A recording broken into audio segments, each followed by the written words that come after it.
આપણા મોદીજી જો ચા વેચીને પ્રાઇમ મિનિસ્ટર બની શકતા હોય તો હું શું ચા વેચીને એક કોર્પોરેટર ના બની શકું? તો એ જોવા માટે આજે આખો દિવસ હું ચા સેલિંગ કરવાનું છું. તો શું લોકો મારી ચા લેશે કે મને ત્યાંથી ધક્કા મારીને બહાર ભગાડી દેશે?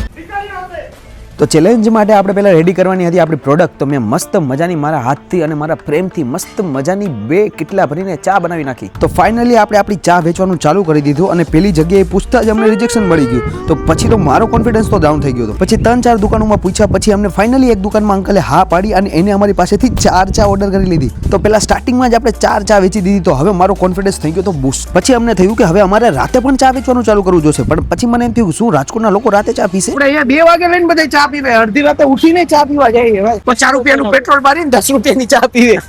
ઈ રાજકોટ. અને રાતે જે અમને અમારી ચામાં રિસ્પોન્સ મળ્યો એ તો અમે એક્સપેક્ટ પણ નતું કરેલું. મીઠી હવે બરોબર છે, થોડી ઓછી છે. હા, વધારે હે ને, ઈ વધી ગઈ અમારા. રિવ્યુ આપો તમારો કે કેવી લાગી તમને અમારી ચા. આવ્યું તો ફેંકી દેવું છે.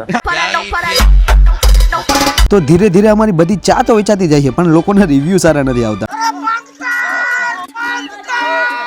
બહુ સારી લાગી તમારી ચા. અને ઠંડી છે નહીં પણ ઠંડીમાં ગરમીનો અહેસાસ થઈ રહ્યો છે. શું તમને જાજી લાગી? થોડી જાય જાજી છે. માણા નવો રાખ્યો ને એટલે હું એને બનાવતા નથી. મિત્ર કાલથી થોડી સુગર ઓછી નાખ. થોડી સ્વીટનેસ છે વધારે. બસ પી કે બતાવો કેસા લગા. અમેઝિંગ. ખાઓ માં કસમ.